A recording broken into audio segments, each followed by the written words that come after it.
पहले लोग 2-4 दिन आलिमों की पास रहे, उनके पास हदीस सुने नहीं। अब साहब क्या है कि आलिमों की मौजूदगी में और कवाली सुन रहा है, ना सुन रहा, माँ सुना दीजिए, बाप सुना दीजिए, माँ सुना दीजिए, बाप सुना दीजिए, चूंकि पैसा खर्चा हमने किया है। नहीं पैसा खर्चा नहीं सुनाएगा तो पैसा नहीं देंगे, नजराना काट लेंगे। ये सब तमाशा हो रहा है। चलो जैसे तुम वैसे तेरा सुनाने वाला, तुमको बाओ जाओ जहां पैसा लाओ 30,000, बस अपना काम गाड़ी मकान, तुम जाओ मरो के तुम जाके बेनमाजी रहो कि जहन्नम जाओ, हमको से क्या मतलब, पैसा लाओ मेरा काम बना अपना चला, बस हो गया। जैसा जैसी सोच उसकी वैसी सोच तुम्हारी, जैसे उसकी। वरना अगर नात से प्यार है तो नात से हजारों गुना ज्यादा मुस्तफा की बात से प्यार होनी चाहिए, अल्लाह के कलाम कुरान से प्यार होना चाहिए, तब है वो ना, तब है वो महफिल। हाँ ये देखिए अभी बदर में गर्मी आई है इनकी, तब सारा सब कुछ लुटा दिया वहां दिलबर पे, और जो बचा हुआ 10 टकिया वाला नोट ये अभी दे रहा, सब लुटा दिया दिलबर पे पूरा। शायर बने फायदा था, मुकर्रिर बन गए, शायर बनते तो कम से कम नात पढ़ते और 30-40 हजार पे नजरना भी मिलता, 40 हजार छूट। फिर क्या होता, 3 दिन के अंदर में साहब कार खरीद लेते, मकान बना लेते, सब बना लेते। इसीलिए आजकल सब नात बनना चाहता है, और एक नात से पेट नहीं भरता, 4 नात पढ़ता है। एक नात पढ़, अगर पब्लिक को अच्छी लगी तो सारी पब्लिक खड़ा होकर बोले कि एक नात और सुना दे, एक नात और सुना दे। ये होना चाहिए, नहीं बिला वजह 4 बोझ बन करके 5 नात 6 नात, आवाज है फटी हुई बांस की तरह चिल्ला रहा है और बोलता है कि साहब ये बहुत बड़ा शायर है, आवाज इतनी सुरीली हो। कभी कभी हम लोग सुनते हैं गांव देहात का बच्चा इतनी खूबसूरत आवाज में नात पढ़ता है कि दिल मचल जाता है, देखने का मन, चेहरा मन जाता है, कैसा कौन नात पढ़ा था साहब, वहां फटी हुई नात। अब सारा क्रेडिट उस माइक वाले पे जाता है, तुम करो, ऐसे करो, बेस ठीक करो, बेस ठीक करो, और साउंड डालो, ई को बढ़ा थोड़ा सा, यू को कम कर दो, यू को बढ़ा दो। अब वो जो कलवा है वहाँ का गुजरात का जो आता है, वो पैर के नीचे रखता है वो मशीन, ऐसे दबाया पूरा चल रहा है, पैसे की बारिश कर रही है, पैसे की बारिश लोग कर रहा है। ये सब क्या ड्रामा कर रहा है जलसा जुलूस में, हैं? क्या सब ड्रामा हो रहा है? अपना साउंड लेकर आना, इसे दबाना, पूरा हंगामा खड़ा करना। उसको बोले कि माइक से हट के तुम नात पढ़ो, माइक से हट के नात पढ़ो। पहले किसी को टेस्ट करना हो तो यूट्यूब मत देखो, पहले उनको बोलो कि 1 लाख नजर ना देंगे, पहले तुम बगैर नात के, बगैर माइक हमको नात सुनाओ पहले तुम। अब बगैर माइक के नात पढ़ के मोबाइल में व्हाट्सएप करो, तब हम सिलेक्शन करेंगे, तब फिर समझ में आ जाएगा कौन कितने पानी में है। बगैर माइक के जहाँ पढ़ेगा तो पढ़ ही नहीं पाएगा वो। जैसे फिल्म की हीरोइन के बारे में एक बार स्टेटस आया था कि फिल्म की हीरोइन को अगर आप आम दिनों में देख लें तो चेहरे पे थूकने का मन करेगा। चेहरा उसका तो बासाब्ता 1-1 लाख पे महाना देकर मेकअपर को रखा जाता है, जो मेकअप करवाता है उसका 2-2, 3-3 घंटे तक मेकअप करवा के ये फला चिला, नाक अगर चौड़ी भी है तो उसको लंबा करना, और चेहरा काला भी हो तो उसका गोरा कर देना।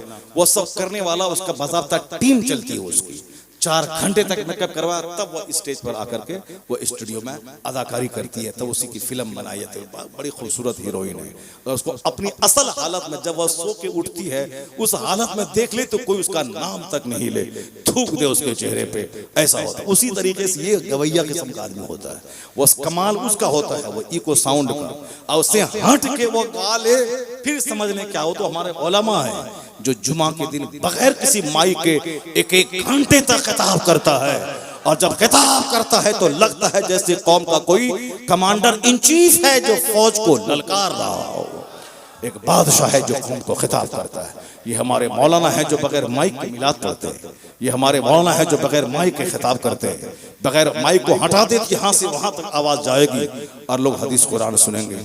इसलिए दिल नेक बनाओ तो फिर नेक आदमी को पसंद करने लगोगे, और जब तक ये बिगड़ा हुआ है, बिगड़ा हुआ आदमी ही पसंद करेगा। और जिस दिन ये सुधर गया, नहीं वो सब बेकार की बात है, हटो मुस्तफा की हदीस सुनाओ। जहाँ हदीस सुनेगा आग लगेगी, रात भर नमाज के सजदे में मचलता रहेगा। अभी वो शौक नहीं पैदा हुआ है, तकरीर की लज्जत नहीं मिली है, इसीलिए तकरीर की महफिलें उजड़ गई, आलिम की इज्जत खत्म हो गई। चूंकि आप बोलते हैं हमको टोका टोकी करता है, ये हमको बोलता है ये करो ये मत करो, कौन सुनेगा इस जमाने में। सुनो, गलत रिपोर्ट है कि शराब सबसे ज्यादा मुसलमान पीता है, ये गलत रिपोर्ट है। जो भी रिपोर्ट देता है ये सबसे बड़ा बदतमीज बेहुदा है वो। अब बता, आपका इतना बड़ा गांव, हम पूरी दुनिया की बात छोड़िए, आपका गांव क्या नाम है इसका? भागवतपुर। ये भागवतपुर को ले लीजिए, भागवतपुर में कितनी आबादी है, कितने मुसलमान होंगे बोलिए? 250 की आबादी, ठीक है, 200 आदमी हम मान लेते हैं। 200 में कितने शराबी हैं जिसको सारा बच्चा जानता है कि शराबी है? कितने लोग हैं? चोरी छुपे कहीं पी लेना बाहर वो अलग चीज है, मगर शराबी नाम से मशहूर हो, ये शराब पीता है, कोई आदमी है? कोई नहीं मिलेगा। इसी से अंदाजा लगा लें 200 घर की आबादी में कोई ओपन शराब पीने वाला आपको नहीं मिलेगा। इस यही हाल पूरी दुनिया का है। ओपन, बगल में काफिरों का मोहल्ला है, वहां चले जाएं, पूछें कि कितना आदमी जो ताड़ी शराब पी करके रात में घूमता रहता है और इधर उधर उलटता रहता है, वह एक तरफ से गिना देगा, रमेश, उमेश, मुकेश, परेश, सब गुना देगा, वो गिना देगा। ये देखिए वो साइकिल चलाएगा ऐसे और वैसे, ये बोलेगा इस साला शराब पी के नाच रहा है, वही बोलेगा ये रमेशवा का बेटा उमेशवा ये शराब पी रहा है, वो शराब पी। 100 घर की आबादी है, 50 शराबी मिल जाएगा। संथाल का घर है 100, वहां 10 शराबी मिल जाएगा। मेरे गांव के बगल में वहां ब्राह्मणों का गांव है, वहां 10 शराबी मिल जाएगा। नेता उसमें शराबी मिल जाएगा। दारोगा थाने का, हिंदुस्तान बिहार में नीतीश कुमार की बहादुरी है कि शराब पर माइंड है, उसके बावजूद कितने दारोगा हैं जो शराब पीते हैं। उसी दारोगा से पूछ रहे हैं कि तुम्हारा ये थाना गौरल थाना है, तुम्हारे सारे देहात पे तुम्हारी नजर है, तुम ये बता दो कि कितने लोग शराबी हैं और तुम अपने बारे में बताओ कि तुम शराब पीता नहीं पीता है। वो बोलेगा वो खुद शराब पीता है, इतने लोग शराबी। फिर जब माइंड है उस पर पाबंदी है, फिर शराब आती कहां से? सब जुगाड़ बैठ जाता है, आती ही जाती है। जिनाकार जो 50 औरतों के कोठे पे पटना जाए, आपके गांव में 200 घर की आबादी, कोई बता दो 2-4 आदमी चोरी छुपे रात के सन्नाटे में या फिर फोन फान से इक्का दुक्का 2-4 लाख का कुछ कर ले। मगर ओपनली जो जिनाकार हो, जो यहाँ से चल के भागलपुर, मुजफ्फरपुर और हाजीपुर और पटना में तवाइफ के कोठे पे हर महीना अटेंड करता हो, एक भी लड़का नहीं मिलेगा। चोरी छुपे फोन से बात करते हुए कोई 1-2 मिल जाए। तुमने कभी सोचा जिनाकारी का गिराफ काफिरों में ज्यादा है, शराब का गिराफ काफिरों में ज्यादा है। क्यों? इसलिए कि उन काफिरों में कोई टोकने वाला नहीं है कि ये हराम है, ये हलाल है, ये जायज है, ये नाजायज है, ये लीगल है, ये इलीगल है। हर जुमा के दिन कंपलसरी उसके यहाँ कोई महफिल नहीं है कि हर संडे को या सैटरडे को सारे लोग जमा होंगे। सारे गांव में जितना आदमी ब्राह्मण राजपूत है, जितना संथाल है, सब यहाँ मंदिर में जमा होगा और एक पुजारी उसका होगा, वो सबको उपदेश देगा, ऐसे जीना है, ऐसे नहीं जीना है, ऐसे मरना है, ऐसे खाना है, ऐसे नहाना है। पूरी दुनिया में ना क्रिश्चियन है ना यहूदी है, क्रिश्चियन संडे को जमा होते हैं। कोई आया कोई नहीं आया, और आया भी तो कोई ढोल बजाया, चीखा चिल्लाया, खूब गला फाड़ा, चीखा चिल्लाया, रिलैक्स फील हो गया, चला गया। पूरी दुनिया में सिर्फ एक इबादतगाह मस्जिद मिलेगी जहां जुमा के दिन जिस तरह अजान जरूरी है, उसी तरह जुमा के दिन तकरीर जरूरी है। बगैर वजू के नमाज नहीं होती, उसी तरह बगैर जुमा के खुतबे के जुमा की नमाज नहीं होती। जुमा की नमाज के साथ शर्त है तकरीर, जिसको हम खुतबा कहते हैं। इन्नल्लाह यअमुरु बिल अदल वल इहसान व इताइ ज़िल कुर्बा व यनहा अनिल फ़हशाइ वल मुनकर वल बग़य यइज़ुकुम लअल्लकुम तज़क्करून।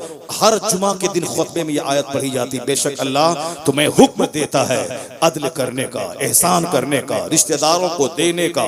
अल्लाह तुम्हें मना करता है बेहयाई से, फहश बातों से, घमंड और गुरूर से, फहश बातों से, बेहयाई से, तमाम मुनकरात से तुमको अल्लाह मना करता है। यइज़ुकुम लअल्लकुम तज़क्करून, अल्लाह तुम्हें समझाता है शायद तुम नसीहत मान लो।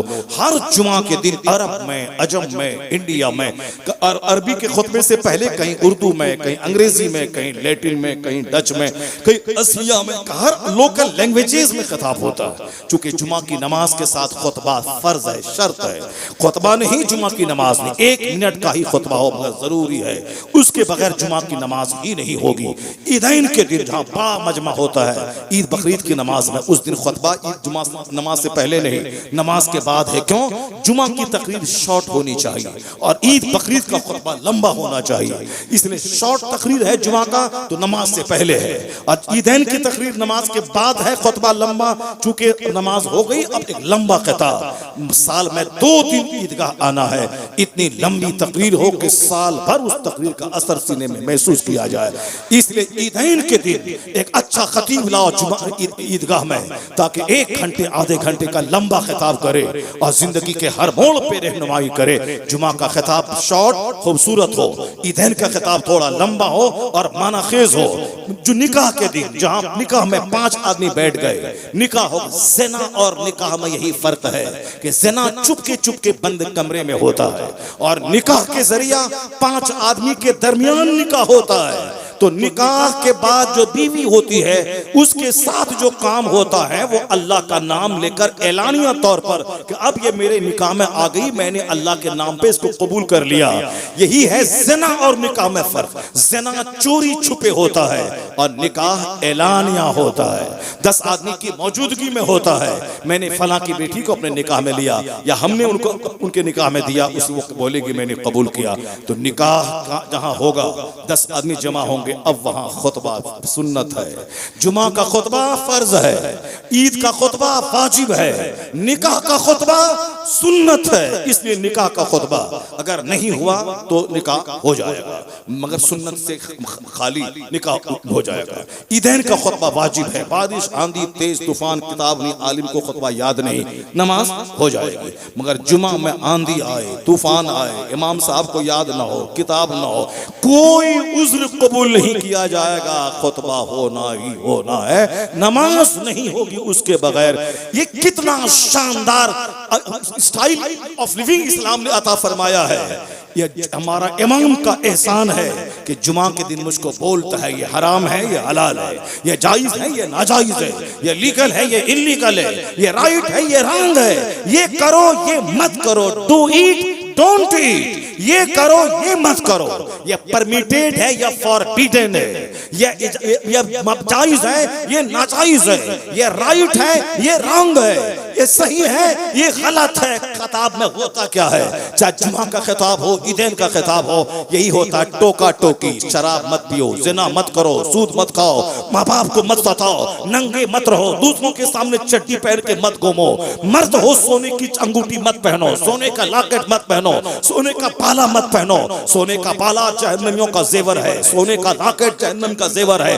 काफिरों की तरह मत जियो, काफिरों की तरह बाल मत रखो, जोकर की तरह चारों तरफ से मूंड के बीच में मुर्ग कट मत रखो, उनकी तरह चड्डी मत पहनो, जींस टी शर्ट पहन के दुपट्टा हटा के तुम्हारी बेटियां नहीं चले, वरना औरत नापाक होगी, उनका बच्चा महा नापाक होगा, औरत ज़िनाकार होगी, उसकी औलाद महा ज़िनाकार हो जाएगी। तेरी औरतें ऐसे रहें, तेरे मर्द ऐसे रहें। ये जो जुमा का खिताब है, टोकने वाला, हमें गुनाहों से रोकने वाला, ये एहसान इन आलिम का है, ये एहसान इस्लाम का है जो जुमा और ईदैन का खिताब टोका टोकी वाजो नसीहत करके मुझको कंट्रोल में रखने का पैगाम देता है। जहां खिताब नहीं है वहां शराब ज़िना आम है, जहां जुमा का खिताब है उसके मुकाबले में शराब भी कम है, ज़िना भी कम है, क्योंकि यहां टोकने वाला आलिम दीन मौजूद है।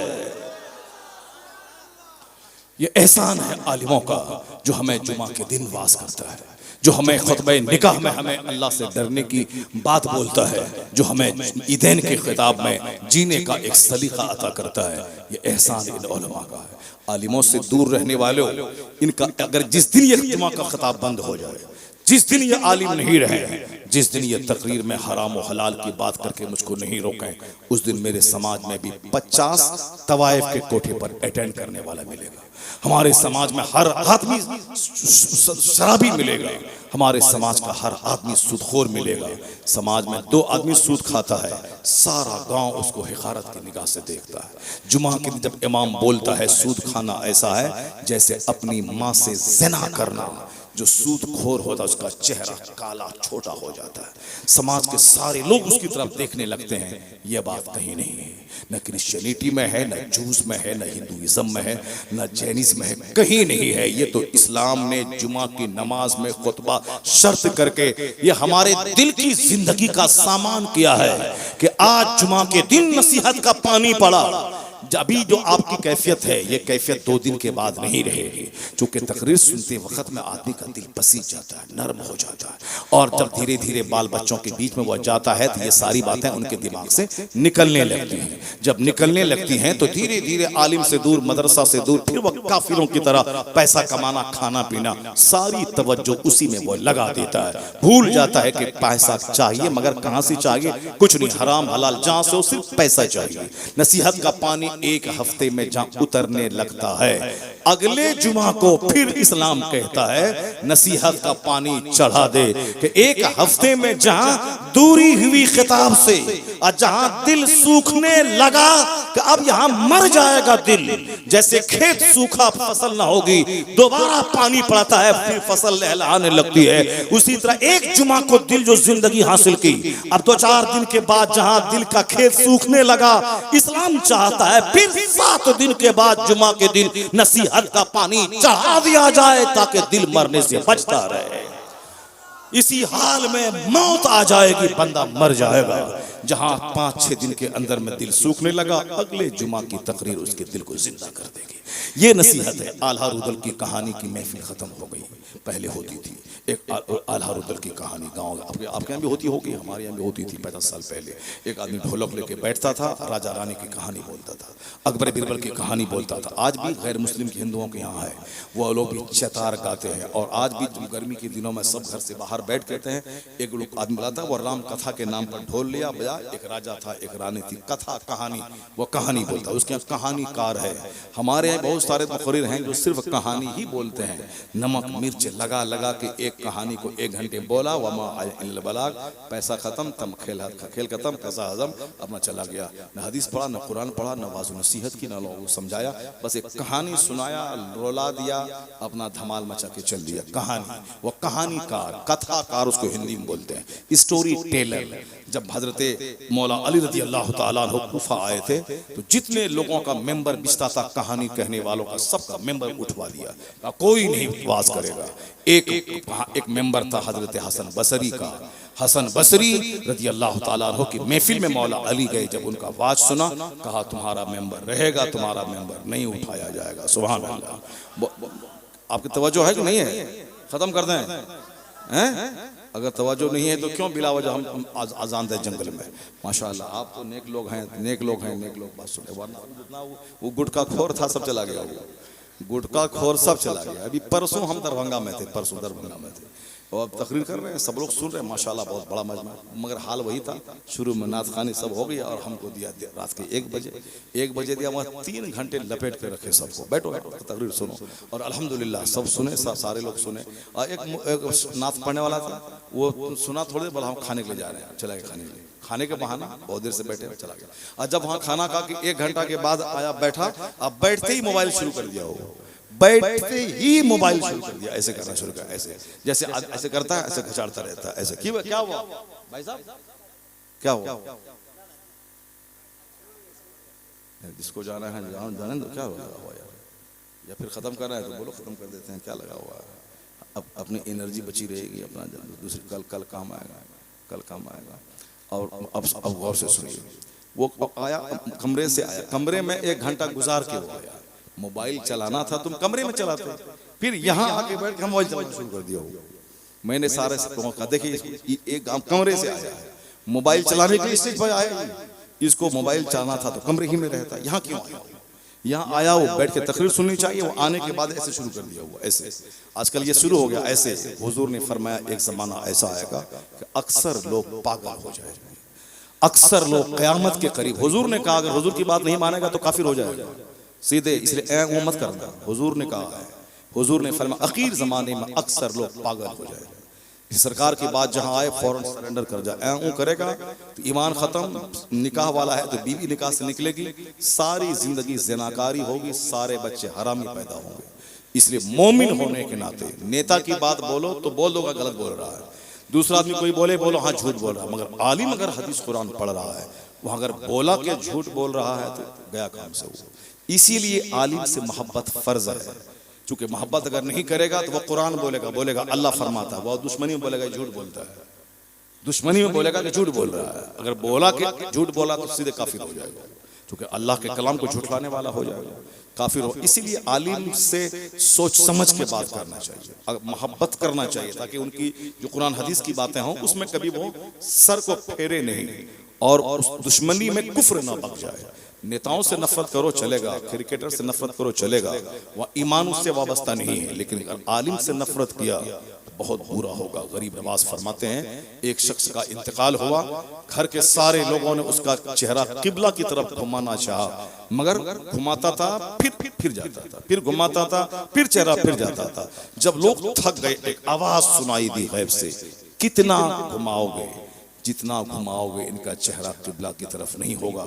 चूंकि ये शख्स जिंदगी में जब भी आलिम को देखता था नफरत से अपना चेहरा मोड़ लेता था, उसी की सजा है कि इनके चेहरे को अब किबला की तरफ से फेर दिया गया है, ये सजा है उसकी।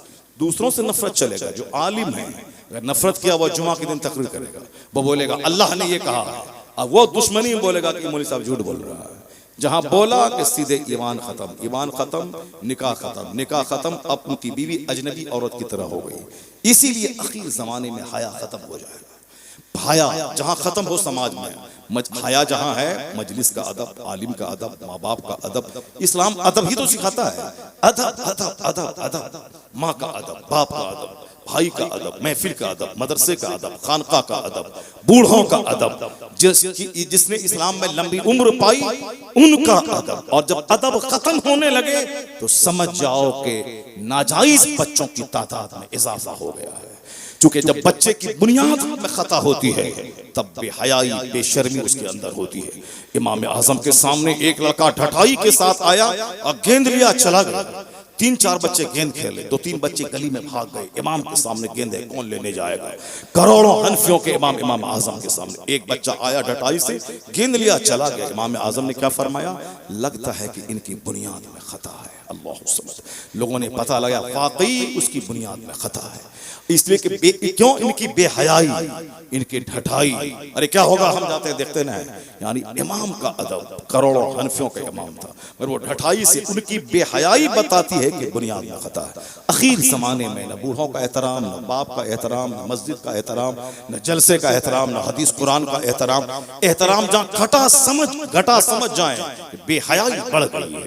बेहयाई जहाँ नबी की गुस्ताखी बढ़ने लगे दुनिया में, समझ जाए कि हरामी बच्चों की तादाद में इजाफा हो गया है। चूंकि मुस्तफा की शान इतनी बुलंद है कि जो जिसका एहसान सब पर है, अमीर गरीब काला गोरा अरबी अजमी सब पर मुस्तफा का एहसान है। आदमी है, मुस्तफा की बदौलत आदमी है। अगर दुनिया में कहीं बेवाओं को सम्मान मिल रहा है, एहसान मुस्तफा जाने रहमत का है। आज दुनिया में अगर इल्म का गलगला है, एहसान मुस्तफा जाने रहमत का है। अगर दुनिया में डेमोक्रेसी है तो एहसान मुस्तफा जाने रहमत का है। अगर आज गरीबों को भी पढ़ने का हक मिला है, एहसान मुस्तफा जाने रहमत का है। हुजूर की आमद से पहले इल्म सिर्फ राजाओं के घर में महदूद था, लेकिन आज आम गरीब अमीर फकीर सब पढ़ रहा है, क्योंकि हुजूर ने इल्म को आम बनाया है। मालदारों के घर से खींच के कहा हर मुसलमान मर्द औरत पर इल्म हासिल करना फर्ज है। इस तरीके से इल्म को बादशाहों के घराने से निकाल के गरीब की झोपड़ी में पहुंचाया मुस्तफा जाने रहमत ने। वरना इसी हिंदुस्तान में राजपूत ब्राह्मण पढ़ते थे और बड़ी बड़ी नौकरियों में ब्राह्मण रहा करते थे, लेकिन आज चमार का बच्चा, संथाल का बच्चा, यानी गरीब से गरीब तर का बच्चा, दलितों का बच्चा ऊंचे ऊंचे पोस्ट पे है, कहीं सीएम है, कहीं डीएम है, कहीं ब्लॉक डेवलपमेंट ऑफिसर है। तो जो सिर्फ राजपूत और ब्राह्मण के घर की लौंडी थी शिक्षा, वो आज इन संतानों के घर में किसने पहुंचाया? गरीबों के घर में किसने पहुंचाया? और आज हमारे बच्चे इल्म हासिल करें, अमेरिका, यूरोप, चाइना, जापान जाते हैं, जहां कहीं जाओ मगर इल्म हासिल करो। यह पैगाम किसने दिया? हुजूर कहते हैं उतलबुल इल्म वलो काना बिस्सीन। हदीस पाक में आया है, ज़ईफ हदीस भी फजीलत में कवी होती है। क्या कहा गया? इल्म हासिल करो, चाहे चाइना क्यों ना जाना पड़े, मतलब चाहे जितना भी दूर जाना पड़े जाओ, मगर इल्म हासिल करो। इल्म हासिल करने की कोई आयु सीमा नहीं है, यानी इतने उम्र तक इल्म हासिल करना, इतने उम्र के बाद कमाना खाना है। जो आज दुनिया में लोग कहते हैं एडल्ट एजुकेशन, वृद्ध शिक्षा, तालीम बालिगा, बालिग लोग पढ़ें, बूढ़े लोग पढ़ें, सब पढ़ें, पढ़ने के बाद आदमियत आएगी। हुजूर ने कहा था उतलबुल इल्म मिनल महदी इलल लहद, obtain knowledge from the credit to the grave, माँ की गोद से लेके कब्र की गोद तक इल्म हासिल करो। अगर आज दुनिया में एडल्ट एजुकेशन है तो एहसान मुस्तफा जाने रहमत का है। अगर सर्व शिक्षा अभियान हर घर में तालीम हर आदमी पढ़ेगा, यह एहसान मुस्तफा जाने रहमत का है। आज अगर काफिरों की बेटियां जिनका शौहर मर गया उनकी शादी हो रही है, बेवाओं के हाथ मेहंदी से रंगे जा रहे हैं, तो एहसान मुस्तफा का है। इसे सब बेवाओं को डाइन माना जाता था, कातिल माना जाता था, मगर हुजूर आए 25 साल की जवानी में 40 साल बेवा खातून जनाब खदीजा रज़ी अल्लाह ताला अन्हा जो 2 शौहर से बेवा थी, हुजूर अगर ऐश के लिए शादी करता तो 18 साल की खूबसूरत 1 दर्जन दोशीदाओं से शादी कर लेते, मगर हुजूर को ऐश से क्या मतलब। जो सबसे बड़ा जाहिद, जो सबसे बड़ा इबादत गुजार, तो रात भर खड़े हो तो दोनों पांव इबादत करते हुए मतवर्रम फूल जाए, जो सजदा इतना लंबा हो कि सैयदा आयशा को लगे कि शायद कहीं रूह कब से रसूल से परवाज तो नहीं कर गई हो, जो 2-2 महीने तक जिनके चूल्हे में आग नहीं सुल गए। ये हिंदुस्तान के 2-4 बंदर जिन्होंने मुस्तफा जाने रहमत की तरफ जो रेप और उन्होंने ऐश को रिलेटेड किया, इन कुत्तों को क्या खबर। इस धरती का सबसे बड़ा इबादत गुजार मुस्तफा जाने रहमत है। इस धरती का सबसे बड़ा बाहया इंसान मुस्तफा जाने रहमत है। जिसके अंदर ऐश पसंदी होगी, औरतों का जो रसिया होगा, शुरू से उसकी आंख खराब होगी, उसकी जबान खराब होगी, उसके हाथ पांव खराब होंगे, उसकी एक्टिविटीज बताएगी, इसको औरतों में ज्यादा दिलचस्पी है। सालिम मुस्तफा जाने रहमत का बचपन ऐसा बेदाग कि आम लड़कों के साथ कभी खेल तमाशे में हिस्सा नहीं लिया, कभी खेल तमाशे में नहीं गए। बचपन में भी हमेशा निगाहें फरते हया से झुकी रहती थी। जब हुजूर 10 साल की उम्र के हुए, जवानी की दहलीज में कदम रखना शुरू किया, हया में इतना इजाफा हुआ कि हदीस पाक में आया है कि कान रसूलुल्लाह सल्लल्लाहु अलैहि वसल्लम आका अलैहिस्सलाम इतने बाहया थे जिस तरह से कि कल अजराए फी खिदरिहा, यानी जिस तरह एक कुंवारी लड़की बाहया होती है उससे ज्यादा बाहया मुस्तफा जाने रहमत थे। अल्लाह समद, बाहया उसे कहते हैं जो गंदी बात न सुने, जो गंदी बात न करे, जो हंसी मजाक न करे, जो दिल लगी की बात ना करे ना दिल लगी की बात सुने, वो बाहया जिसकी आंखें दूसरे अजनबी औरत की तरफ ना उठे। जिस मुस्तफा का बचपन पैदा, जिस मुस्तफा की जवानी पैदा, तुम तो 1400 साल के बाद आज हिंदुस्तान के बंदर चंद सिक्के खाने और अपने ग्रुप में हीरो बनने के लिए तुमको कोई दूसरा टॉपिक नहीं मिला, बस एक मुस्तफा मिले जिनकी तरफ तुमने उंगली उठाना शुरू किया। कोई दूसरा बहादुर था तो कोई दूसरा टॉपिक छेड़ता, एजुकेशन का छेड़ता, क्राइम का छेड़ता, समाज से करप्शन का के मिटाने का छेड़ता। नहीं, हीरो बनने के लिए एक नबी तुझको मिले हैं। ये चंद सरफिरे पागल कुत्ते हैं जो सिर्फ मुस्तफा पे टारगेट करेंगे, जबकि हमारा कोई मौलवी उसको हदीस कुरान से फुर्सत ही नहीं कि वह किसी रावण को छेड़े, वह किसी सीता को छेड़े, वह किसी राम को छेड़े, वह किसी दूसरों को छेड़े, वो गौतम बुद्ध को छेड़े, वो महावीर को छेड़े, वो किसी दूसरों को छेड़े। कुरान हदीस में इतना मवाद है, इससे फुर्सत कहां कि किसी राजा के बेटे को छेड़ेगा कोई, मगर तुम्हारे पास फुर्सत है, तुम मुस्तफा जाने रहमत को छेड़ता है और एक सिलसिले से छेड़ता है। एक कुत्ता बंद हुआ, दूसरा कुत्ता दिमाग को चाटता है, वो बंद चुप हुआ, फिर दूसरा तीसरा खून में मुंह डालता है। एक सिलसिला है मुसलमानों को क्रॉस करने का, मुसलमानों को डैमेज करने का, ज़हनी तौर पर उलझाने का, उसको पैगंबर आज़म की मोहब्बत पे शदीद हमले करने का, हुजूर के बारे में कंफ्यूजन पैदा करने का। सरकार से जो आंख बंद करके मुस्लिम मोहब्बत करता है, उस मोहब्बत को कंफ्यूज करने का, उस मोहब्बत की दौलत के चुराने का, हुजूर के बारे में जो कौम कुछ नहीं सुनना चाहती है, ये क्वालिटी मिटाने का जो इन काफिरों ने ठान लिया है। तो इसलिए एक कौम मुस्लिम, वह लोग तो तुम्हारे पैगंबर की मोहब्बत दिल से निकालना चाहता है, इसलिए हुजूर के बारे में झूठी बातें बोलता है। झूठ वो झूठा, उसका बाप झूठा, उसका दादा झूठा, वो सारे के सारे झूठे जो मुस्तफा जाने रहमत की तरफ रेप को मंसूब करे, दुनिया का सबसे बड़ा महा झूठा। इसलिए कि जिस समाज में नबी पैदा हुए उस समाज के किसी काफिर ने भी, उन्होंने मजनू तो कहा हुजूर को, इसको जिन्नात लग गया है, ये कैसी कैसी बातें बोल रहे हैं, हमारे बुतों को की तौहीन कर रहे हैं, इन पर कोई आसेब का हल्ला हमला हो गया है, मजनू हो गए हैं, ये तो कहा। मगर समाज का एक फर्द भी जो तलवार लेके बदरे में आया था, जो इस्लाम उजाड़ने ओहद में आया था, जो इस्लाम खत्म करने मदीना को घेर के ग़ज़वे खंदक में आया था, उन काफिरों ने मुस्तफा के बारे में कभी हुजूर की किसी शादी को टारगेट नहीं बनाया। अगर यह बात ऐबदार होती 10 शादी करना, तो सबसे ज्यादा टारगेट तो उनको करना चाहिए था जिनके सामने हुजूर इस्लाम की तबलीग फरमा रहे थे, और जो इस्लाम की दुश्मनी में बद्र और ओहद और खंदक और खैबर में तलवार लेके इस्लाम मिटाने जा रहे थे। वो तो हुजूर के लिए कोई एक पॉइंट तलाश करता था कि कहीं इसके डुमरलाइज करने का कोई पॉइंट मिले, उसको हाईलाइट करें, इनको बदनाम कर दें, ताकि इनका मानने वाली की मोहब्बत, इनका मोह मुस्तफा से भंग हो जाए। जहां उनसे मोहब्बत भंग हुई, फिर तो वो काफिर हमारे पास आ जाएंगे।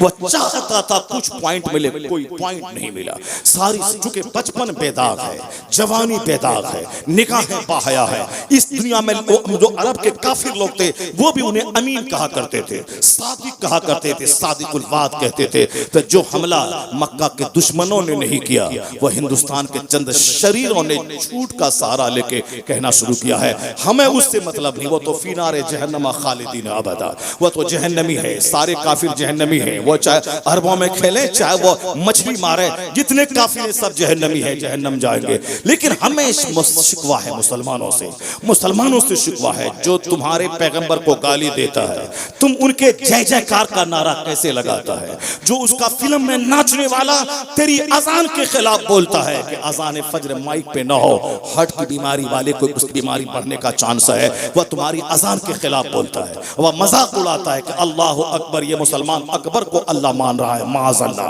यानी झूठी बातें बोलकर, झूठ बात बोलने का उसी को पूरा हक हासिल है। अल्लाह अकबर, अकबर तो अरबी का लफ्ज है, ग्रामर के एतबार उसका माना ग्रेटेस्ट होता है, सबसे बड़ा।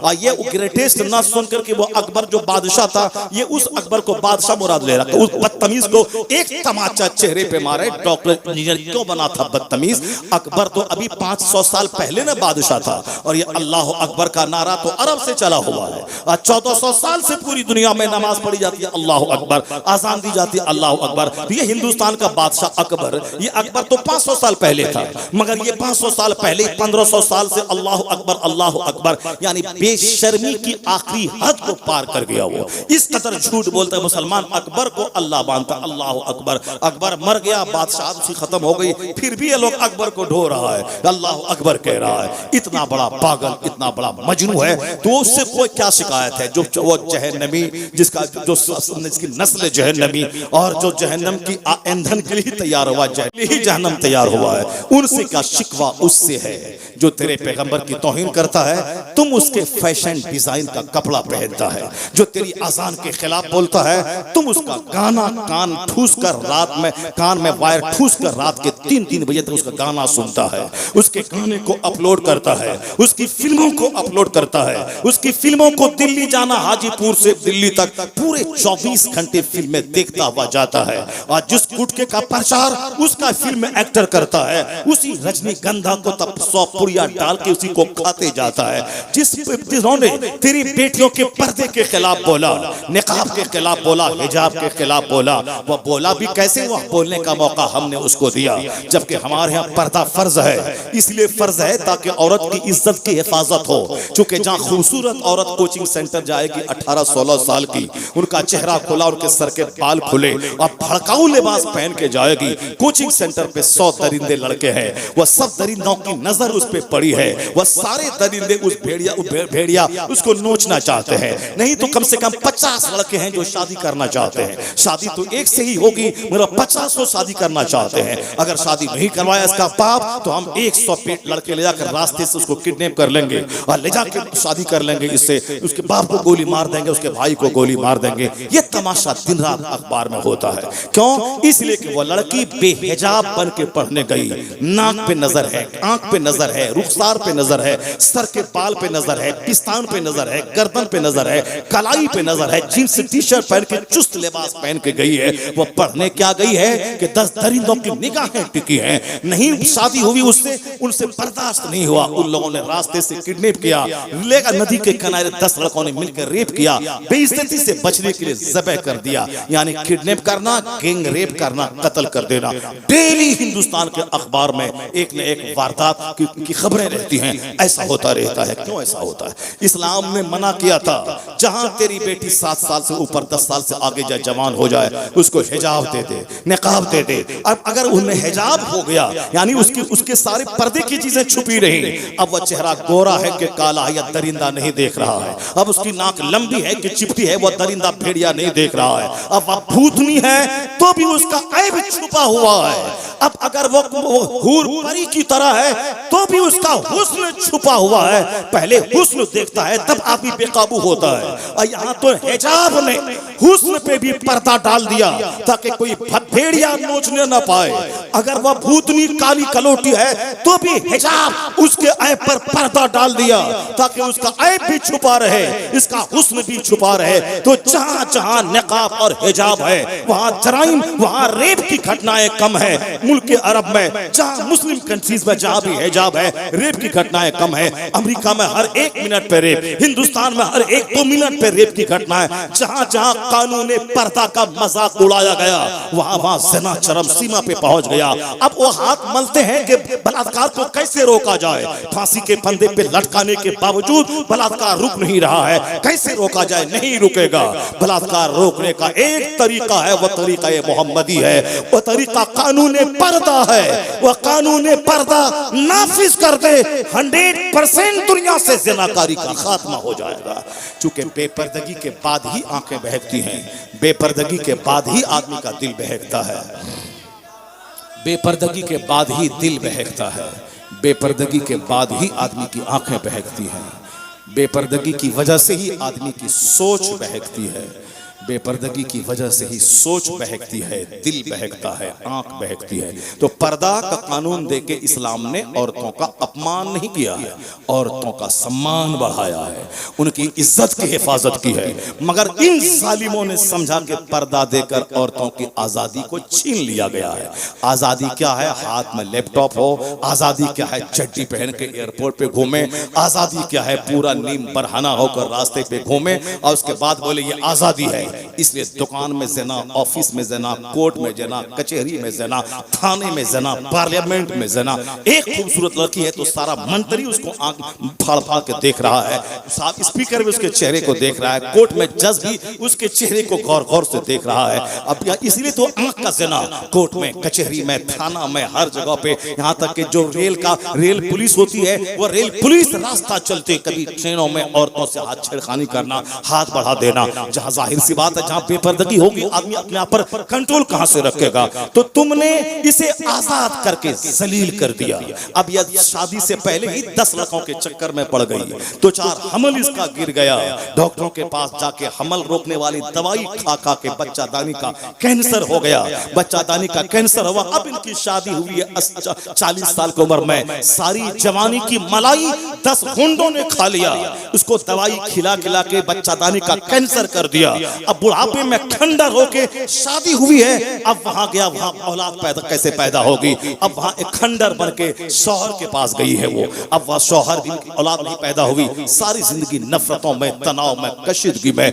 जो मुस्तफा के पैगाम की अनदेखी करेगा, हुजूर के कानून के खिलाफ, आजादी का नाम देकर औरतों को अपमानित और प्रताड़ित करेगा, सुकून घर से खत्म होगा, मुल्क से सुकून खत्म होगा, स्टेट से सुकून खत्म होगा, दुनिया से सुकून खत्म होगा।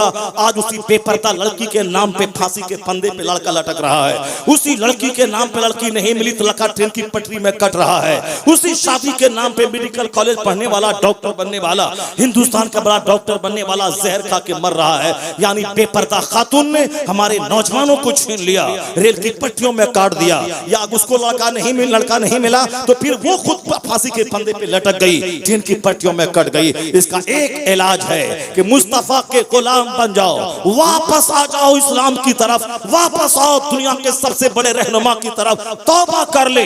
आजादी के नाम पे लड़कियों को जलील मत कर, आजादी के नाम पे इसको रात के 10-12 बजे तक पैंट पहन के बाहर में मत घुमा, आजादी के नाम पे ट्रैफिक पुलिस बनवा के इसको पुलिस वालों का तमाशा और खिलौना मत बना, आजादी के नाम पे दुकान में बैठा के ग्राहक की आंखों का तमाशा उसको मत बना, आजादी के नाम पे नाचने वाली बनाकर हजारों मर्दों के सामने स्टेज पर नचवा के सबों की आंख की तस्कीन का जरिया मत बना। वो साहब एडवर्टाइजमेंट में इन बेपर्दा औरतों को नचवा के अपने बिजनेस के बढ़ाने का जरिया मत बना। तुमने औरतों को जलील किया, पर्दे पे बोला के, स्टेज पे बोला के, दुकान में बैठा के, कोचिंग सेंटर ले जाके, रास्ते में घुमा के, ट्रैफिक पुलिस बनवा के, पुलिस वालों में देखे तुमने इन औरतों की आबरू को तबाह किया, हराम और हलाल की तमीज खो दी। अब दुनिया में आग न लगेगी तो क्या होगा, अब दुनिया में तबाही न आएगी तो क्या होगा, कोरोना न आएगा तो क्या होगा। अगर दुनिया चाहती है कि क्राइम का ग्राफ नीचा हो जाए, खतरनाक बीमारी दुनिया में न आए, घर समाज में अमन अमान की जिंदगी रहे, मियाँ बीवी का रिश्ता कमजोर न होने पाए। आज जिना आसान है, शादी मुश्किल है। लोग शादी के बंधन में बंधकर अपनी जिंदगी को जगड़न से बचाना चाहते हैं और ख्वाहिश की तकमील करनी है। वह हर गली कूचे में एक मिठाई का डब्बा देने पे लड़कियां दस्तयाब हैं, 100 रुपए देने में हर होटल में लड़कियां दस्तयाब हैं। क्यों शादी करके मेहर भी देगा, औरतों की परवरिश भी करेगा, बीमार पड़े इलाज भी करवाएगा, बाल बच्चों को पाल के पढ़ाएगा लिखाएगा, मकान दुकान देगा, क्यों उलझन में फंसेगा। ख्वाहिश पूरी करनी है, 100 रुपए फेंको और तमाशा देखो। आज दुनिया में शादी मुश्किल हो गई, जिना आसान हो गया। जिस बच्चे की शादी 18 साल में होनी थी उसकी शादी 38 साल में 20 साल लेट हो रही है। बाप भी शादी नहीं करवाता कि नौकरी ना मिले, लड़की वाली भी शादी नहीं करवाते कि लड़का नौकरी वाला मिल जाए और लड़की खूबसूरत मिल जाए। सबने मुस्तफा की तालीम को ठुकरा के अपनी बेटियों के साथ जुल्म किया, अपने बेटों की जिंदगी तबाह कर दी। आधी जिंदगी जिना में, बदनिगाही में, कीचड़ में, मोबाइल के तार ठूस ठूस कर रात के 3 बजे जाकर गंदी गंदी फिल्मों को देखने में, फिर रात के सुबह आखिरी पहर में सो जाना, फिर जानवर की तरह रात के दिन के 10 बजे उठना। कोई मकसद हयात नहीं है, सिर्फ मोबाइल गुटका, पर्स और बाहर घूमना टहलना, आउटिंग, 2-4 लड़कों की तलाश, होटलबाजी करना। तुम्हारी आजादी ने औरतों को उजाड़ दिया, तुम्हारी आजादी ने शादी के रिश्ते को कमजोर बना दिया।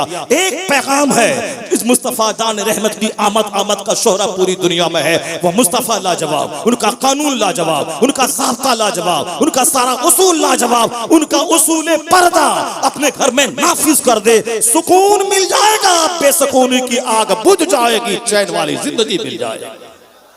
चूंकि सरकार तो जहां का सारा उसूल लाजवाब है, आकाए तो जहां का सारा कानून लाजवाब है। खुद मुसलमानों से शिकायत है कि इसने क्यों नहीं कसम खाया कि जब तुमने निकाब के खिलाफ फिल्म का जोकर बोल रहा है, फिल्म की हीरोइन बोल रही है, मेरी बेटी भी कसम खा ले।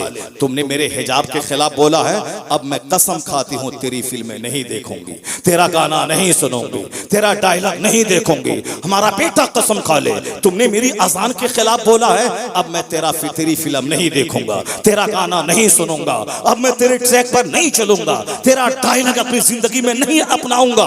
तुमने इस्लाम के खिलाफ बोला है, अब मैं तेरी तारीख नहीं पढ़ूंगा। तुम कसम खा ले, जब तू फिल्म से, जब तू गाने से पास आ जाएगा, तब तेरी दिलचस्पी मुस्तफा की हदीस में बढ़ेगी, तेरी दिलचस्पी कुरान में बढ़ेगी, तेरी दिलचस्पी सीरत में बढ़ेगी। तो फिर क्या है, जब नबी की जिंदगी को सुनेगा कि शादी में हिकमत क्या थी, सैयदा आयशा से शादी करने में हिकमत क्या थी, सैयदा मैमुना से शादी करने में हिकमत क्या थी, सैयदा सौदा से शादी करने में हिकमत क्या थी, सैयदा खदीजा से शादी करने में हिकमत क्या थी। जब हिकमत तू मानेगा तो तेरे दिमाग में कभी शक का कीड़ा नहीं आएगा, शुकूक नहीं आएगा, ये जालिम बदगोई करता जाएगा, तेरी मोहब्बत मुस्तफा से पुख्ता होती चली जाएगी।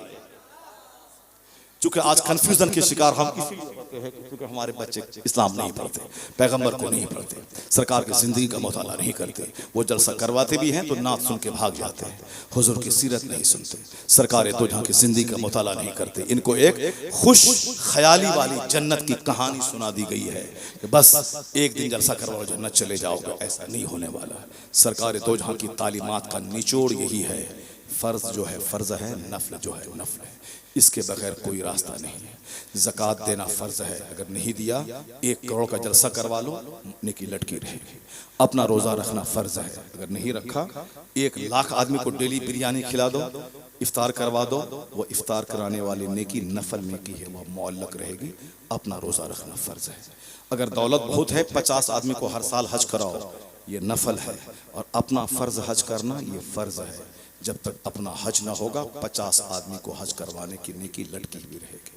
इसलिए तहज्जुद पढ़ो, इशराक पढ़ो, चाश्त पढ़ो, अवाबीन पढ़ो, शब बारात में 1 लाख रकत पढ़ो, कुछ भी पढ़ो, ये नफल है। फजर, ज़ोहर, असर, मगरिब ये फ़र्ज है। और जब तक फ़र्ज नहीं पढ़ेगा कोई नफल काम नहीं आएगा। तो अब जो लोग कहते हैं कि मिलाद हराम, फातिहा हराम, जुलूस हराम, 11वीं हराम, 12वीं हराम, वो भी जहन्नमी, वो भी जहन्नम जाएंगे। और जो कहते हैं कि मिलाद फातिहा कर लो बस जन्नत तुम्हारी जागीर है, जन्नत तुम्हारे बाप की जागीर है, आदम अलैहिस्सलाम तुम्हारे बाप हैं, वो जन्नत जागीर है। आदम अलैहिस्सलाम तो हिंदू के भी बाप हैं, आदम अलैहिस्सलाम तो क्रिश्चियन के भी बाप हैं।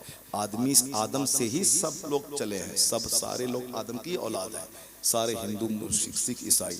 जब तुम बोलेगा कि हम बाप की जागीर है, आदम हमारे बाप हैं, तो क्या तो बोले कि क्रिश्चियन भी बोले कि आदम मेरे बाप हैं, जन्नत हमारी जागीर है, जन्नत जाएगी। सब शायर लोग बदतमीजी करके बोलता है कि बस आदम हमारे बाप हैं, जन्नत मेरी जागीर है। क्यों रोता है बदअमली पे? सरकारी दो जहां सारी जिंदगी रोएं जन्नत के मालिक होकर, सारी नमाज पढ़ें, सारी रात पाए अक़दस मुतवर्रम हो जाए, और ये एक वक्त की नमाज ना पढ़े और बोले कि जन्नत हमारे बाप की जागीर है। तो हिंदू भी तो बोलेगा कि आदम हमारे बाप हैं, हम चाहे बुत की पूजा करें, शराब पिए, कुछ करें, जन्नत मेरे बाप की जागीर है। क्या तू हक देगा उसको बोलने का? इसका बेतमीजी वाली बात मत क्या करो, जन्नत मेरे बाप की जागीर है, जन्नत तुम्हारे बाप की जागीर है। बाप किसी का मुसलमान होता है, बेटा काफिर होता है। जब नूह अलैहिस्सलाम नबी हैं, उनका बेटा काफिर हो गया। लूत अलैहिस्सलाम पैगंबर है, उनकी बीवी काफिरों के साथ हो गई, मर गई। वो फिरौन काफिरों का सरगना है, उसकी बीवी जनाब आसिया, वो अपने ज़माने की औरतों की सरदार है। इसलिए दूसरों के भरोसे पे तीर मारने की कोशिश मत करो। जो बोलता है कि सिर्फ मिलाद फातिहा क़याम करो, नमाज पढ़ने से क्या होगा, वो भी जहन्नम। और जो बोलता है सिर्फ नमाज पढ़ो, मिलाद फातिहा का हराम है, शिर्क है, वो भी जहन्नमी। और जो बोलता है सिर्फ मिलाद फातिहा कर लो, नमाज पढ़ने से क्या होता है, वो भी जहन्नमी। चूंकि ये भी इन्होंने भी सिर्फ लकड़ी को इन्होंने सोना समझ बैठा है, वो भी जहन्नमी, ये भी जहन्नमी। अब जन्नती कौन है? जन्नत का रास्ता कौन है?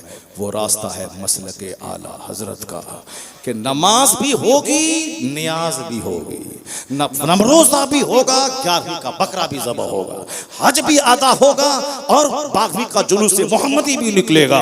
यह नफल भी होगा, फर्ज भी अदा होगा। यह दोनों मिलके सीधी सड़क शहरे शफाअत नगर को चली जाएगी, सीधे जन्नतुल फिरदौस में जाएगा।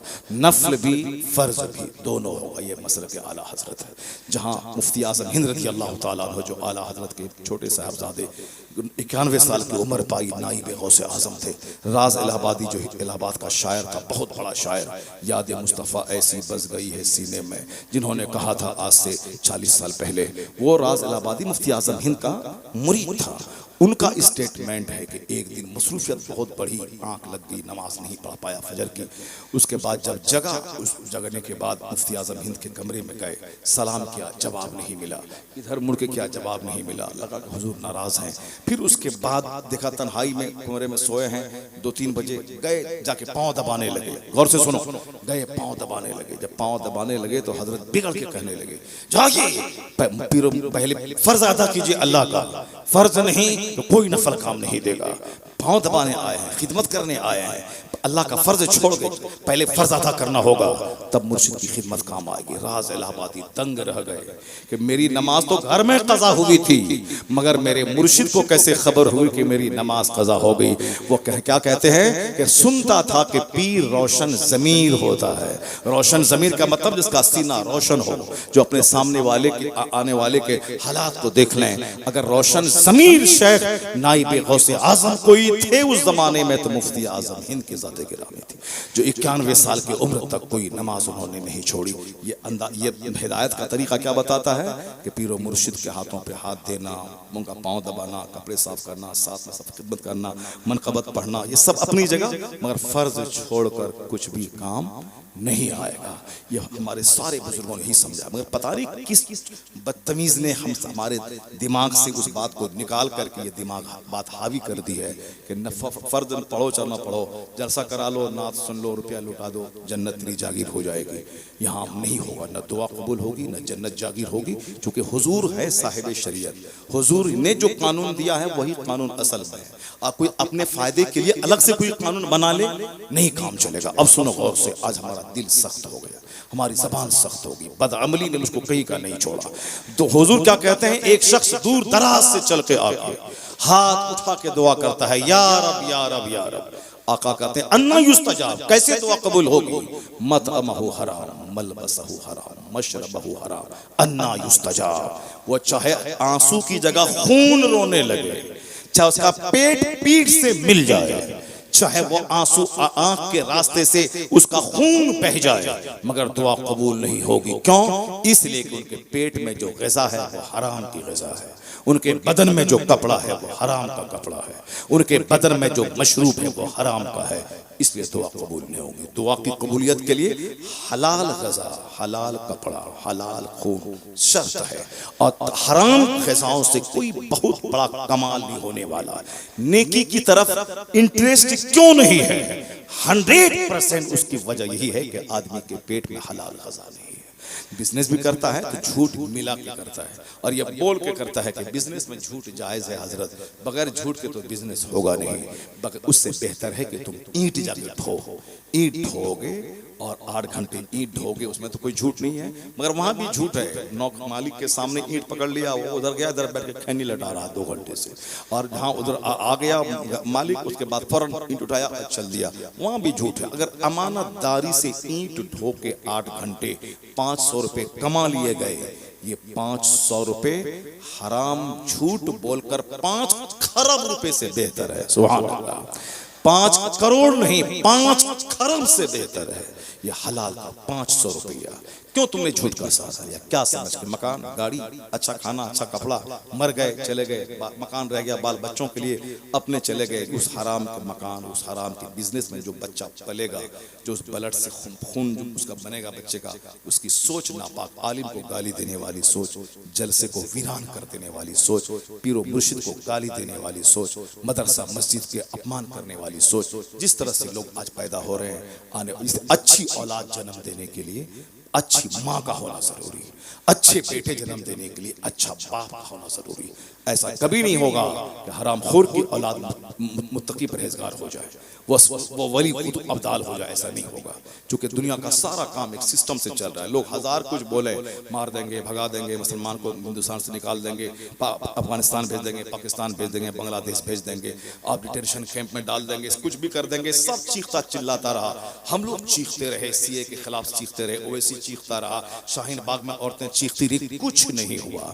चीख पुकार चिंगार तहरीक से कुछ नहीं हुआ, मगर जिस रब की इबादत हमारे मखसूस बंदे करते हैं, उस रब ने एक छोटा सा कोरोना का कीड़ा भेज के बता दिया कि शाहीन बाग में जुलूस निकालने से कुछ न हुआ, चीखने चिल्लाने से कुछ न हुआ, ओवैसी के चिंगार से कुछ नहीं हुआ, मगर अल्लाह के बंदे अल्लाह से भीख मांगते रहे। तो जो काम 40 करोड़ मुसलमानों की बेचैनी से नहीं हुआ, वह काम इन सीना चौड़ा का दावा करने वालों को भीगी बिल्ली बना दिया। छोटा सा कीड़ा, जो कीड़ा नमरूद की आंख नाक में घुसकर उसके सारे गुरूर को मिट्टी में मिला दिया, वही छोटा सा अनसीन कीड़ा कोरोना का इनके सारे घमंड को मिट्टी में मिला दिया, उनका सारा गुरूर चकनाचूर कर दिया।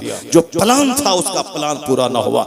इसलिए जो रब हर मोड़ पे तेरी मदद करके तुझको तबाही से बचाता है, तो तुझे भी चाहिए कि हराम छोड़कर गरीबी में अमीरी में हर वक्त उसी रब की रस्सी को मजबूती से थामे रख। जिस दिन रस्सी को मजबूती से थामेगा न कोई कोरोना हिला पाएगा, न कोई 56 इंच वाला हिला पाएगा, न कोई अमेरिका हिला पाएगा। जिसका हामी हो खुदा उसको मिटा सकता है कौन? जिसका मुहाफिज हो खुदा उसको मिटा सकता है कौन? इसलिए कि तुसी के चाहने से कुछ नहीं होता है, वही होता है जो मंजूर खुदा होता है। अपने रब्बे करीम का खौफ अपने दिल में बैठा ले, रब्बे करीम का डर अपने दिल में बैठा ले। ऐसा नहीं कि खुशहाली के दिन आ गए तो जो चाहे जैसे करें, नहीं नहीं, जलसा जुलूस का भी एक मयार होता है। इस पॉइंट को आखिर में मैं आपको इंडिकेट करने कहता हूँ, अगर चाहते हैं कि आने वाले दिन में समाज लुच्चों लफंगों से पाक रहे तो आज से ही उसकी तैयारी शुरू कर दीजिए। दुल्हन का इंतखाब दीनदार होना चाहिए और ताकतवर होना चाहिए। जो ज़िना शराब में हो वो ताकतवर कभी नहीं होगा। ताकतवर हो जिसके पास तकवा की ताकत हो, गरीब रहे, मजदूर की बच्ची रहे, मगर नेक रहे। नेक अगर रहेगी तब उस, चूंकि बच्चा उसी के पेट से पैदा होता है। 9 महीना माँ के पेट में रहता है, बाप के पेट में बच्चा नहीं रहता है। माँ के पेट में 9 महीना रहता है। 2 साल बाप का दूध नहीं पीता है बच्चा, माँ का दूध पीता है, माँ का खून जिगर पीता है। ज़्यादा बच्चा माँ से अटैच रहता है। माँ अगर कमज़ोर रही तो बच्चा कमज़ोर रहेगा। माँ अगर दबंग रही, रूहानी ताकत रही, दीनदारी रही, पर्दा रहा, ख़ानदान अच्छा रहा, हराम क़ज़ा उसके पेट में नहीं गई, तो आप यकीन जाने अगर आपने उस गरीब की बेटी को अलाया तो अल्लाह ताला उसके बतन से मुमकिन है कि कोई गौस कुतुब अब्दाल पैदा फरमा दे। चूँकि कुदरत का कानून है कि आम के पेड़ से सेब नहीं फलता है और सेब के पेड़ से अखरोट नहीं फलता है। और जहाँ हम लगा दें गेहूं का पौधा वहाँ से धान नहीं निकलता है। जैसा बीज वैसा पौधा, जैसी ज़मीन वैसी फसल, जैसा दरख्त वैसा फल। इससे हट के नहीं होता है। जब अल्लाह ने अपने महबूब को दुनिया में भेजना चाहा तो महबूब चूँकि सारे पैगंबरों के सरदार हैं तो उसका बाप, उसकी माँ, उसके ख़ानदान की औरतें सब मजबूत हो, मजबूत नस्ल, मजबूत पेशानी, मुत्तकी परहेजगार पेशानी से मुस्तफ़ा का नूर मुंतकिल होता हुआ है। उसके लिए अल्लाह रब्बुल इज़्ज़त ने कैसे इंतज़ाम किया उसकी एक झलक मुलाज़ा करें। सरकार मक्के में पैदा हुआ। मक्का उजड़ी हुई जगह थी, कुछ नहीं था। काबा है, काबा अल्लाह का घर। फरिश्तों ने एक गड्ढा खोद के एक बुनियाद बनाया, वो अल्लाह का घर है। न कोई सायादार दरख्त था, न कोई मकान, न कोई आबादी, कुछ नहीं। अल्लाह ने 5000 साल पहले जनाब इब्राहीम अलैहिस्सलाम से कहा कि अपने बेटे को वहाँ छोड़ जा। किसके भरोसे? अल्लाह के भरोसे। जहाँ हाजरा और इस्माइल को छोड़ के जाने लगे, 120 साल की उम्र में अल्लाह ने बेटा दिया है चांद जैसा, दिल का कागार। अल्लाह ने कहा उसे छोड़ दो मेरे घर के पास, छोड़ दिया। जाने लगे, हाजरा कहने लगी किसके भरोसे छोड़ के जा रहे हैं? कुछ जवाब नहीं दिया। कहा अल्लाह का ही हुक्म है क्या? कहा अल्लाह का ही हुक्म है। 3 बार के बाद बोला अल्लाह का ही हुक्म है। तो उन्होंने क्या कहा? अल्लाह का जब यह हुक्म है तो अल्लाह मुझको ज़ाय नहीं फरमाएगा। अल्लाह का नाम बीच में आ जाए अब वहां ज़ाय नहीं फरमाएगा। अल्लाह पर मजबूत एतमाद, मजबूत भरोसा कामयाबी का जरिया है। जब एतमाद कमजोर हुआ समझ लिए कि जिंदगी में तबाही आएगी। जनाब हाजरा का मजबूत एतमाद कि जब अल्लाह का यही हुक्म है तो अल्लाह मुझको ज़ाय नहीं फरमाएगा। 3 दिन के बाद जब सत्तू पानी खत्म हुआ, अब क्या होगा? माँ बेचारी के सीने का दूध खुश्क है, बच्चा एड़ी रगड़ रहा है। अब अल्लाह तबारक ताला क़यामत तक के लिए उस मक्का शहर को आबाद करने के लिए सबसे पहले जिस चीज़ की ज़रूरत होती है वो पानी। आबादी कहीं भी नहीं बसती है, जहाँ वहीं बसती है जहाँ पानी का इंतज़ाम हो। दाना 2-4 दिन नहीं मिले तो चलेगा, दरख्त का पत्ता खा करके, लेकिन पानी के बगैर बंदा जिंदा नहीं रह पाएगा। दुनिया का सबसे खूबसूरत तरीन शहर मक्का को बसाने के लिए अल्लाह पर मजबूत एतमाद करने वाली खातून का जब सत्तू पानी ख़त्म हुआ, जब दोनों सफ़ा मरवा पहाड़ पर दौड़ने लगी तो अल्लाह रब्बुल इज़्ज़त ने उनकी बेचैनी को देखकर क्या क्या? जनाब इस्माइल की एड़ी के रगड़ से ज़मज़म का चश्मा जारी फरमा दिया। जब वो चश्मा जारी हुआ, जो दुनिया का सबसे बड़ा समंदर, आज 5000 साल से वो समंदर सूखा नहीं है। ऐसा मीठा पानी कि जिसमें डाइट भी है, फूड भी है, प्रोटीन भी है, विटामिन भी है। पानी पी के बंदा हमेशा जिंदा नहीं रह सकता, मगर ज़मज़म वाहिद पानी है जिसको पी के बंदा बरसों जिंदा रह सकता है। क्योंकि जो प्रोटीन चावल और रोटी में है वो सब आबे ज़मज़म में मौजूद है। सुभान अल्लाह, जोर से बोलिए ना सुभान अल्लाह। हाथ उठा के बोलिए ला इलाहा इल्लल्लाह। वो अल्लाह ने अपने महबूब को भेजना है मक्के में, उसकी तैयारी कब से हो रही है? 5000 साल पहले से तैयारी हो रही है कि जमजम का कुआं दिया। जब कबीले जुरहुम के लोगों ने देखा कि परिंदा नजर आ रहा है, रास्ता गुजरते सोचा जरूर यहाँ पानी का चश्मा होगा, वरना पानी के बगैर कोई परिंदा तो नजर नहीं आएगा। वो लोग ढूंढते ढूंढते वही आबे जमजम के चश्मे के पास आ गए। जनाब हाजरा ने कहा पानी का चश्मा उबल पड़ा है, तो चारों तरफ से कहा जमजम रुक जा रुक जा रुक जा। रुक गया। हुजूर कहते हैं अगर हाजरा जमजम नहीं कहती ठहर जा, तो वह पानी वहां से निकल के पूरी दुनिया में फैल जाता।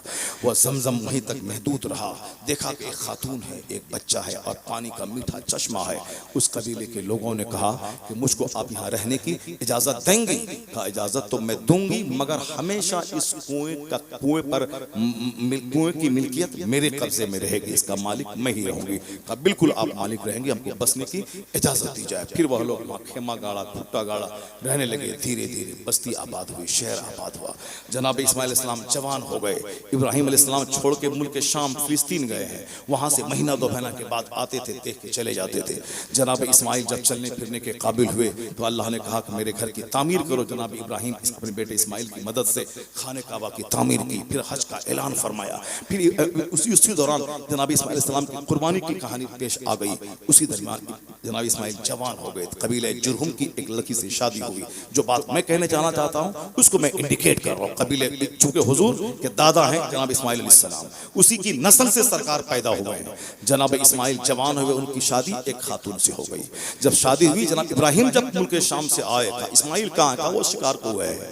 जनाब इब्राहिम पूछने लगे कि कैसा इस्माइल का घर बार कैसा चलता है, कैसी रहती हो तुम? कहा बड़ी तंगी से गुजर बसर होता है, बड़ी दुश्वारी, बड़ी परेशानी है। नाशुक्री की जबान इस्तेमाल करी उसने। जनाब इब्राहिम ने क्या कहा? जब इस्माइल आ जाए तो उनको मेरा सलाम कह देना और कह देना कि खैर अतबा, यानी इस चौखट को वह बदल ले। वो और खातून समझी नहीं। जनाब इस्माइल जब बाहर से आएगा, एक ज़ईफ शख्स आया था और उन्होंने आपको ढूंढा, उन्होंने सलाम कहा है और ये कहा है कि जब वो आए तो कह देना कि चौखट को बदल दे, चौखट को बदल दे। चुनांचे जनाब इस्माइल समझ गए। कहा वो मेरे वालिद थे, मेरे वालिद ने चौखट बदलने का मतलब कि इस बीवी को तलाक दे दे।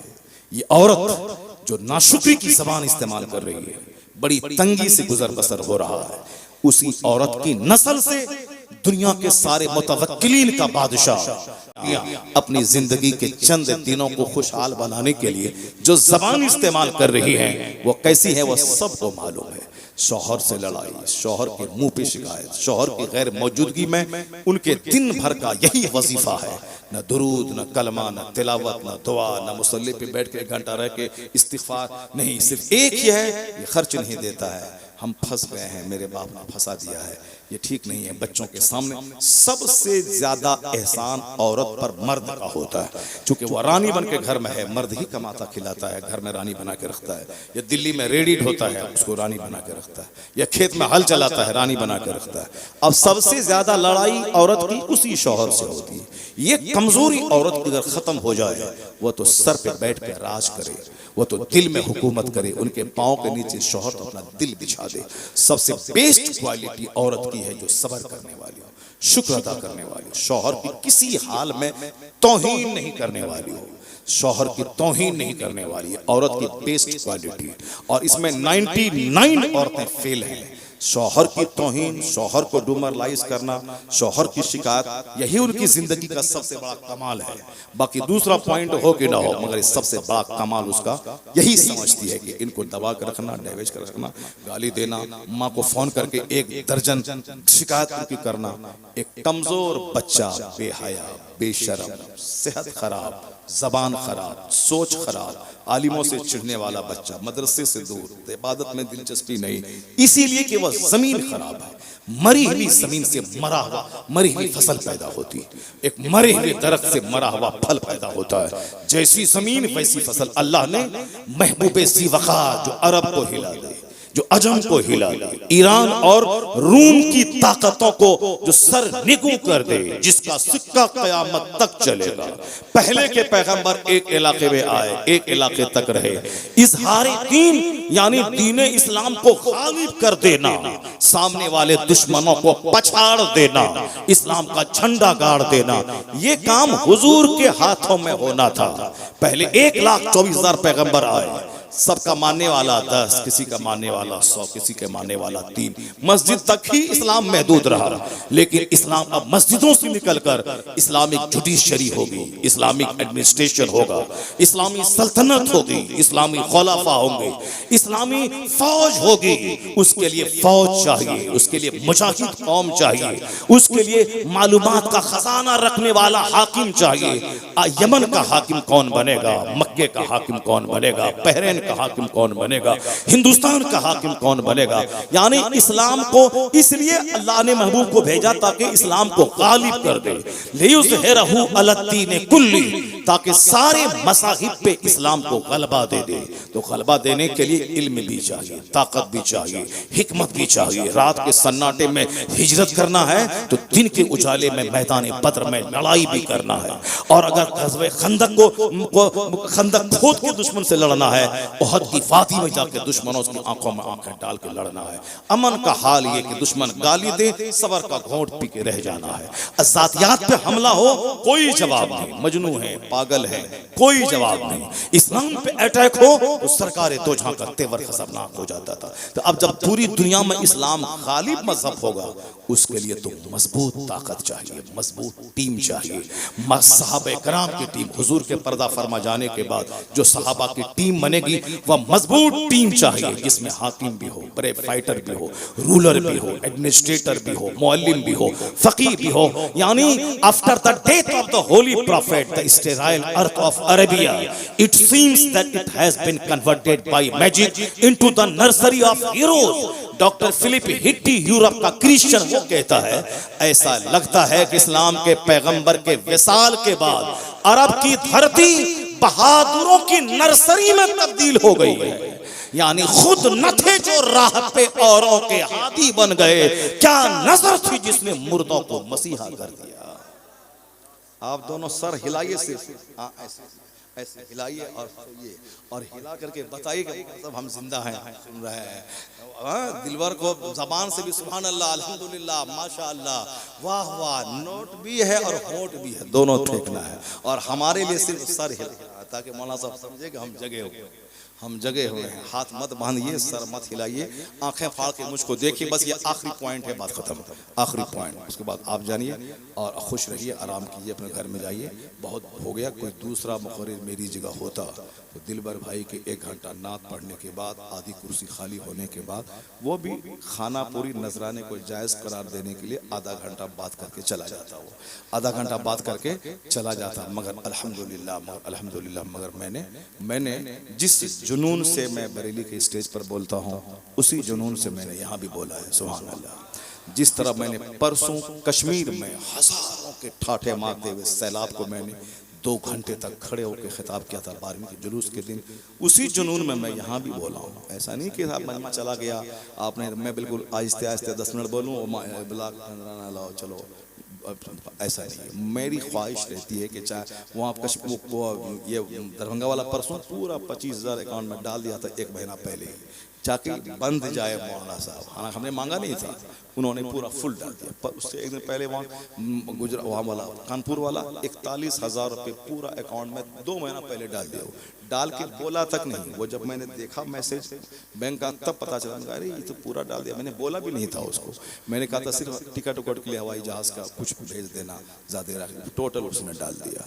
जब टोटल डाल ही दिया तो फिर अब क्या तकरीर करने का, मगर मैंने 2-2.5 घंटे तक खड़े होकर ज़बरदस्त खिताब किया। चूँकि तकरीर को उस पैसे से कोई मतलब नहीं है, पैसा अलग चीज़ है, खिताब अलग चीज़ है। और नमाज पढ़ाने के लिए इमाम साहब तनख्वाह लेते हैं 5,000 महीना, नमाज पढ़ाने का नहीं लेते हैं। नमाज पढ़ाने का पैसा वो ले रहे तो किसी की नमाज नहीं होगी। नमाज इबादत है अल्लाह की। बाकी वो जो 30 दिन आपके गांव में रहते हैं उसी वक्त का एक छोटा सा मुआवजा है वो पैसा 5,000 10,000। उसी तरह आने जाने का, इसमें जो हमने वक्त दिया घर बार छोड़ के, उसी टाइमिंग का, वक्त का, सफर की कुलफतों का एक छोटा सा मुआवजा है। बाकी तकरीर अल्लाह रसूल की बात का कोई नजराना नहीं, कोई इसका कुछ नहीं, कोई इसका नजराना कोई दे भी नहीं सकता है। और फिर इबादत का मुआवजा कोई ढूंढ ले तो इबादत कबूल भी नहीं होगी, इबादत ही नहीं होगी। इबादत वो होगी जिसमें खुलूस हो। इसलिए उस पैसे को इससे जोड़ने का कोई मतलब नहीं होता है। वो एक सफर खर्च है, आने जाने की राहत है, वो एक नजराना है। बाकी दीन की बात, एक बंदा भी अगर सुधर गया, अंदर से हिल गया, नेक बना तो समझ जाए कि 50 खरब के मकान बनाने से ज्यादा बड़ा काम है कि एक आदमी को पक्का मुसलमान बना दिया जाए, गुलाम मुस्तफा बना दिया जाए। ये सबसे बड़ी बात है। एक आदमी बदला तो समाज बदल जाएगा। जरा इस पॉइंट को और मैं विस्तार कर दूं। हुजूर को भेजना था और कयामत तक कोई दूसरा पैगंबर नहीं आएगा और सारे पैगंबरों का सरदार है। उसके लिए माँ भी तो लाजवाब चाहिए, उसके लिए तो बाप भी तो लाजवाब चाहिए, उसके लिए तो मिट्टी भी लाजवाब चाहिए, मुल्क भी लाजवाब चाहिए। सारे मुल्कों में लाजवाब अरब का मुल्क, अरब के सारे खित्तों में लाजवाब मक्का हिजाज का खित्ता, सारे खानदानों में लाजवाब खानदान कुरैश, कुरैश में लाजवाब बनु हाशिम का कुंबा, बनु हाशिम में लाजवाब अब्दुल मुत्तलिब का कुंबा, अब्दुल मुत्तलिब के बेटों में लाजवाब अब्दुल्ला, और अब्दुल्ला के चश्मो चिराग मोहम्मदुर रसूलुल्लाह। क्या मतलब, जब माँ हो मजबूत तो औलाद मजबूत पैदा होती है। इसलिए औरतों का सिलेक्शन शादी ब्याह में सबसे पहले हुस्न नहीं देखा जाए, से किरदार और कैरेक्टर को देखा जाए। जनाब इस्माइल ने तलाक दे दी उस औरत को, औरत चली गई। फिर कबीले जुर्हुम के एक सरदार की बेटी से शादी की। जब शादी हुई, औरत खातून घर में आई। 1-2 महीने के बाद इब्राहिम अलैहिस्सलाम फिर आए मुल्क के शाम से। उस वक्त भी इत्तेफाक से जनाब इस्माइल अलैहिस्सलाम घर पे नहीं थे, वो शिकार पे गए हुए थे। आपने सलाम किया, एक खातून निकली। उन्होंने कहा कि इस्माइल कहाँ है? कहा वो बाहर गए हुए हैं। कहा बेटा कैसे गुजर बसर हो रहा है घर में, कैसा चल रहा है? अब वो खातून क्या कहती है? अल्हम्दुलिल्लाह, हर हाल में अल्लाह का शुक्र है। सुभान अल्लाह, हर हाल में अल्लाह का शुक्र है। बहुत अच्छे से दिन गुजर रहे हैं, हर हाल में अल्लाह का शुक्र है। जनाब इब्राहिम ने क्या कहा? इस्माइल आए तो उनको मेरा सलाम कह देना और कह देना सब अपने घर की चौखट को कायम रखना, इसको बदलना मत।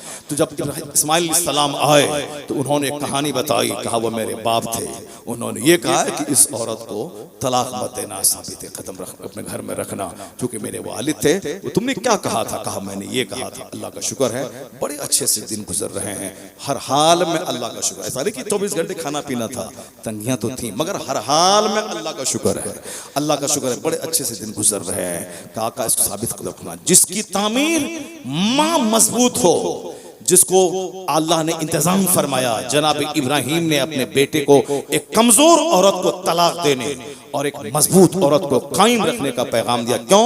इसलिए कि मोहम्मदुर रसूलुल्लाह उसी खातून की नस्ल से पैदा होने वाले हैं। हुजूर अल्लाह ने एक ऐसा मजबूत शहर मक्के का आबाद करके महबूब ज़ीवकार उसी खानदान से आएंगे। इसलिए जनाब जिब्रील ने कहा था, या रसूलल्लाह कल्लब तो मशारिकल अर्द व मगारिबहा तुफ्तो जबलहा व सहला, यानी हमने मशरिक और मगरिब को उलट पुलट के देख लिया, शिमाल जुनूब को देखा, मैंने हर कबीले कुंबे को मैंने देख लिया। सबसे लाजवाब आप ही ठहरे, ना आपका जवाब, ना आपके शहर का जवाब, ना आपके खानदान का जवाब। इसलिए आला हजरत कहते हैं, जिब्राइल अमीन के कोटेशन को नोट करते हुए शेर की जबान दिया, यही बोले सिदरा वाले चमने जहां के थाले, सभी मैंने छान डाले पर तेरे पाए का ना पाया। तुझे यक न यक बनाया, तुझे हमद है खुदाया। जब माँ होती है आमिना जैसी, अब बाप होता है अब्दुल्ला जैसा, तो बेटा होता है मोहम्मदुर रसूलुल्लाह जैसा। जब माँ होती है फातिमा जैसी, जब बाप होता है अली जैसा, तो बेटा हसन और हुसैन जैसा पैदा होता है। जब माँ होती है सर से लेके पांव तक नेकियों की मुजस्समा, अब बाप रात भर सजदा करने वाला, दिन भर जिहाद करने वाला, मूसा जंगी दोस्त, तो उसी कोख का बच्चा वलियों का सरदार अब्दुल कादिर जिलानी पैदा होता है।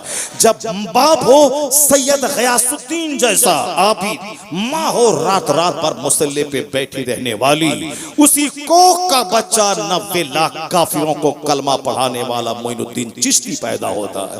जब बाप हो आबिदो ज़हीर और माँ हो 17 पारे कुरान की हाफिजा, तो बेटा नाइबे गरीब नवाज कुतुबुद्दीन बख्तियार काकी पैदा होता है।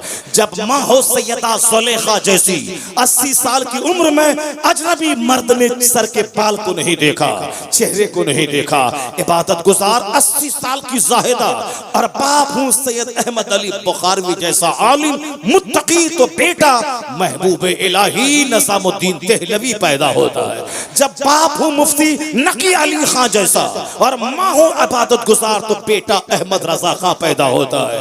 और जब दादा हो हुज्जतुल इस्लाम के काफिर देखे तो कलमा पढ़ ले, और नाना हो मुफ्ती आजम हिंद के फासिक देखे तो वली बन जाए, और बाप हूँ मुफस्सिर आजम हिंद इब्राहिम रजा के 1 लाख मुर्शिद की मौजूदगी मुरीदों के सामने हाथ नहीं फैलाने वाला, और माँ हूँ सारे जेवरात गिरवी रखकर मंजर इस्लाम चलाने वाली, उस कोख का बच्चा अख्तर रजा खां अजहरी ताजु शरिया पैदा। जैसी माँ हो वैसा बेटा, जैसा बाप वैसी औलाद। इसलिए शादी ब्याह में जवानी चंद दिनों की कहानी है।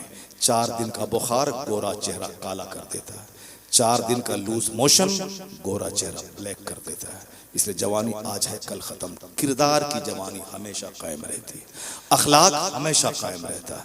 इसलिए औरतों में शादी के सिलेक्शन के टाइम में सिर्फ नाक, चेहरा, गाल नहीं देखा जाए, बल्कि औरतों की सीरत देखी जाए, औरतों की माँ की कहानी देखी जाए, औरतों का अखलाक दीनदारी देखी जाए।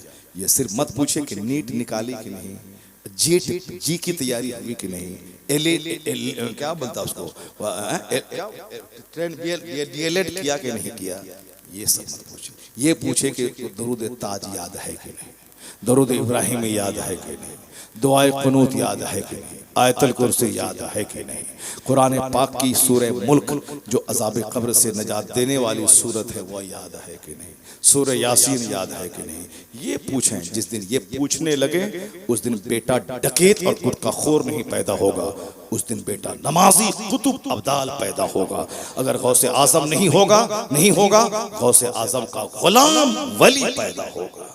चूंकि कुदरत का कानून है, बकवास नहीं चलती है। जैसी जमीन वैसी फसल, जैसा दरख्त वैसा फल।